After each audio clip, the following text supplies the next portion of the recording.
Selamat datang di materi keempat, keterampilan kader sasaran usia sekolah dan remaja.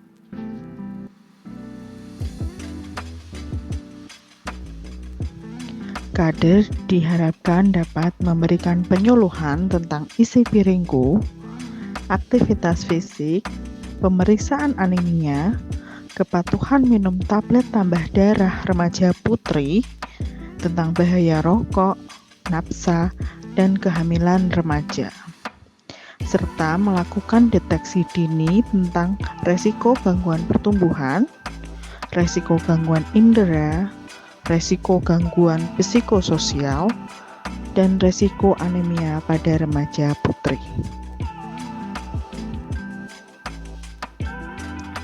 Pelayanan posyandu pada usia sekolah dan remaja.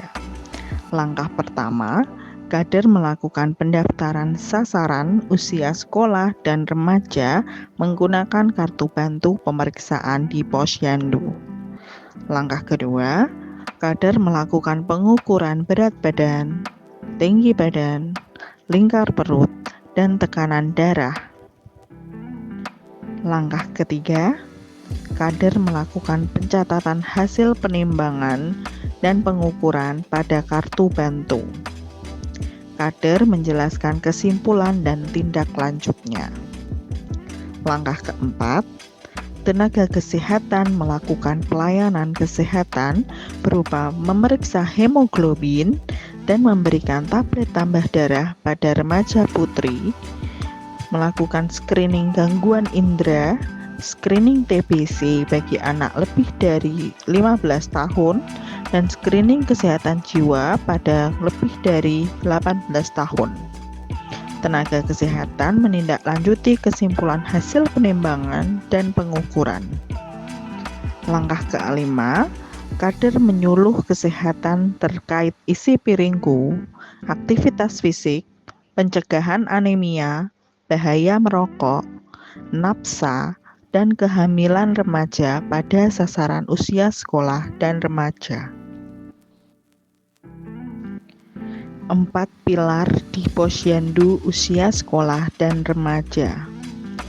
Pilar pertama, mengonsumsi pangan beraneka ragam. Pilar kedua, membiasakan perilaku hidup sehat. Pilar ketiga, melakukan aktivitas fisik. Dan pilar keempat, mempertahankan dan memantau berat badan normal.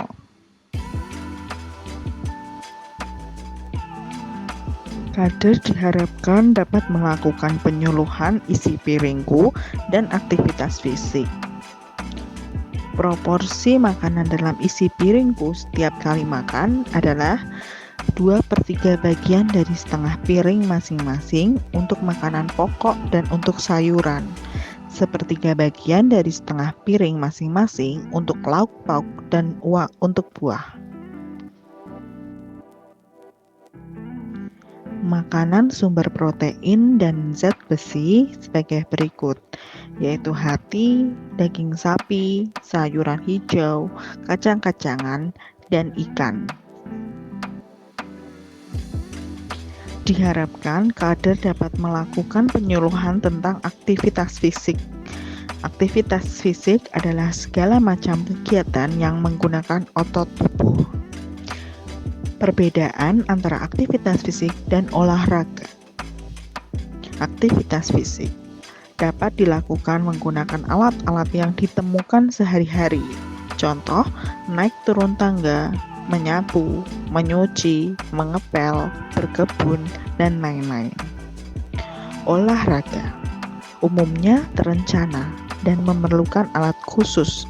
Contohnya, berenang, jogging, senam, bersepeda, bermain, dan lain-lain. Manfaat aktivitas fisik untuk anak. Yang pertama, menjaga berat badan ideal dan mencegah kegemukan saat dewasa, melancarkan aliran darah dan menjaga kesehatan jantung, menstimulasi pertumbuhan dan kepadatan tulang, meningkatkan kekebalan tubuh, mencerahkan suasana hati, dan mengatasi kebosanan saat belajar.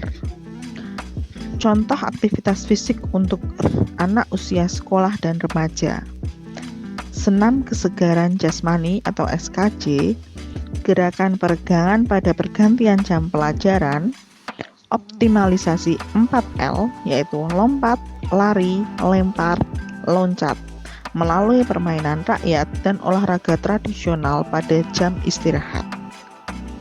Rekomendasi aktivitas fisik untuk anak usia sekolah dan remaja. Aktivitas fisik sebaiknya dilakukan selama kurang lebih 60 menit secara terus-menerus atau kontinu.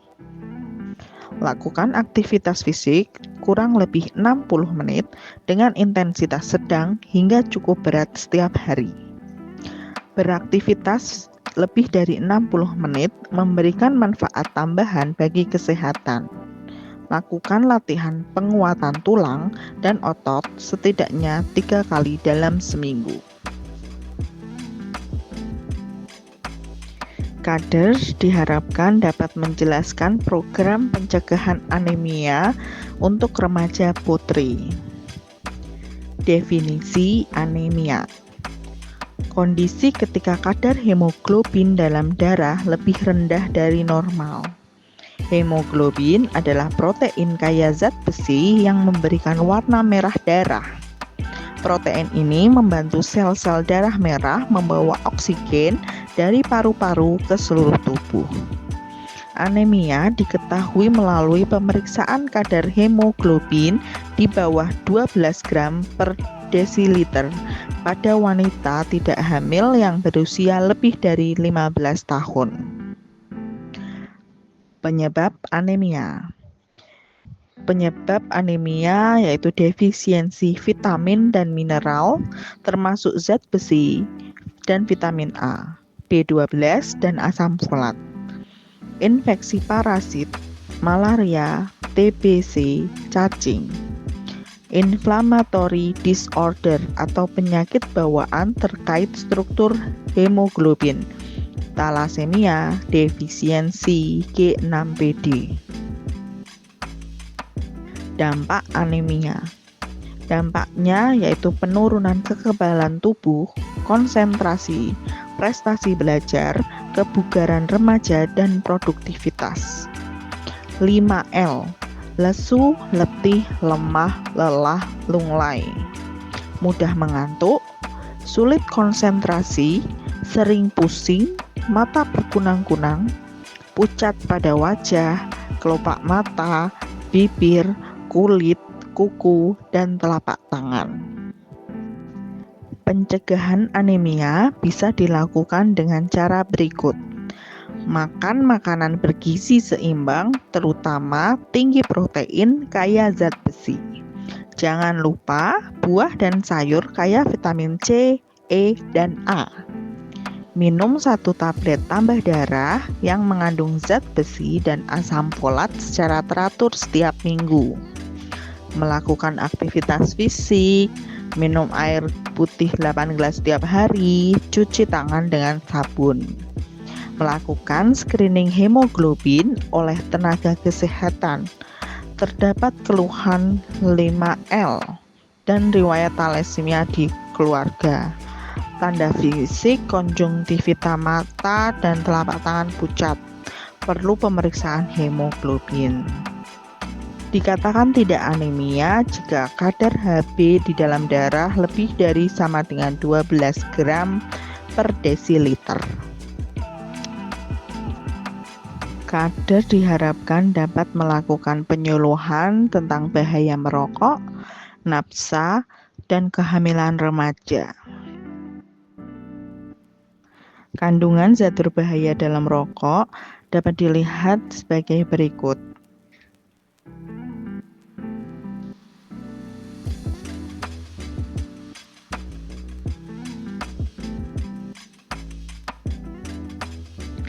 Jenis nafsa berdasarkan efek ke tubuh.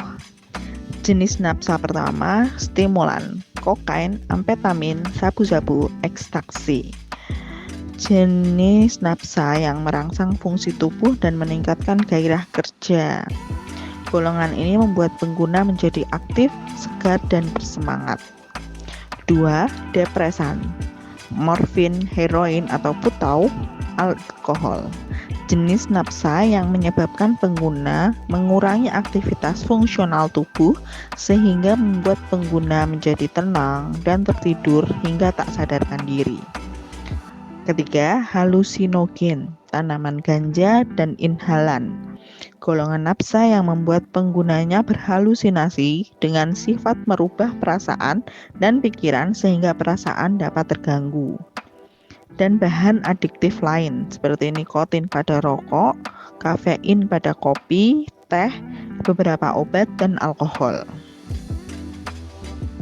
Dampak nafsa ke dalam tubuh.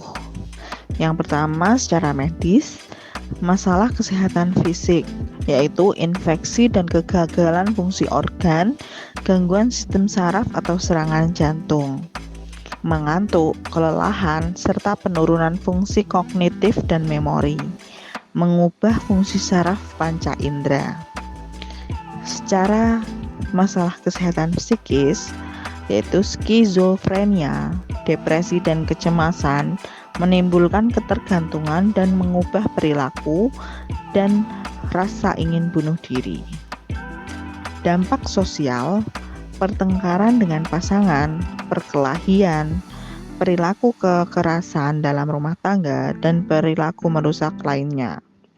Dampak secara ekonomi, terjadi penurunan produktivitas, kehilangan pekerjaan, atau kehilangan kepercayaan dalam pekerjaan. Dampak secara hukum, yaitu terlibat bermasalah kriminalitas hingga tertangkap oleh petugas atau polisi. Kenali pengguna narkoba.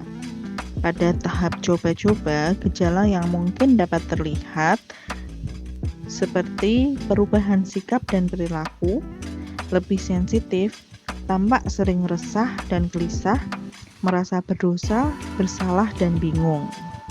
Pada tahap pemula, gejalanya seperti sikap menjadi tertutup, jiwanya resah, gelisah, kurang tenaga, dan lebih sensitif, hubungan dan keluarga renggang, hanya memiliki satu atau beberapa teman akrab.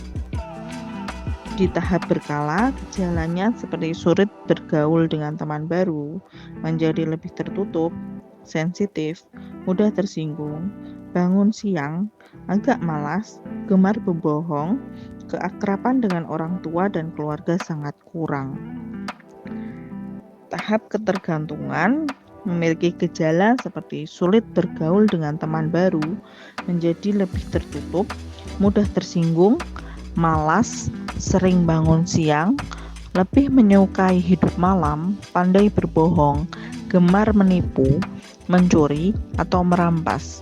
Demi mendapatkan narkoba, rela menjadi pelacur, bandar, merampok, dan lain-lain. Upaya pencegahan penyalahgunaan nafsa kepada masyarakat. Berikan edukasi kepada masyarakat umum melalui kegiatan ceramah, seminar, media sosial cetak, dan elektronik. Memberikan edukasi dan keterampilan kepada orang tua sehingga mampu melakukan deteksi dini adanya perubahan emosi dan perilaku pada remaja.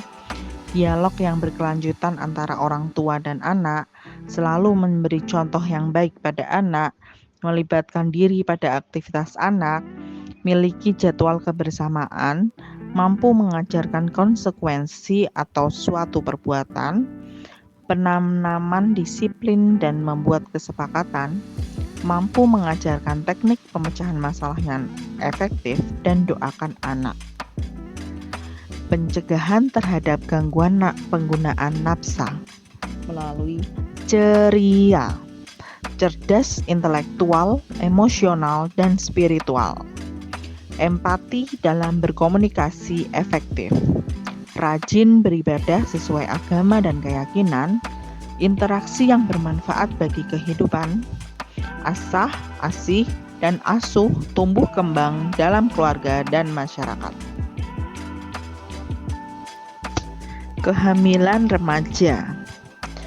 Dampak dari kehamilan remaja yaitu perkawinan pada usia sekolah dan remaja menghilangkan kesempatan tumbuh kembang optimal untuk menjadi dewasa yang matang. Perkawinan pada usia sekolah dan remaja memiliki hubungan erat dengan terputusnya pendidikan. Perkawinan pada usia ini berkontribusi pada keberlanjutan rantai kemiskinan, khususnya perempuan.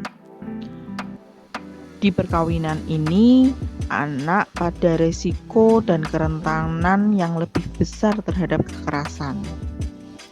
Perkawinan di bawah 18 tahun menyebabkan belum matang secara psikologis, pendidikan rendah, keuangan belum mandiri, rentan konflik, gangguan mental hingga perceraian. Hubungan seksual suami istri di bawah usia 20 tahun meningkatkan resiko kanker rahim, hepatitis B, dan HIV.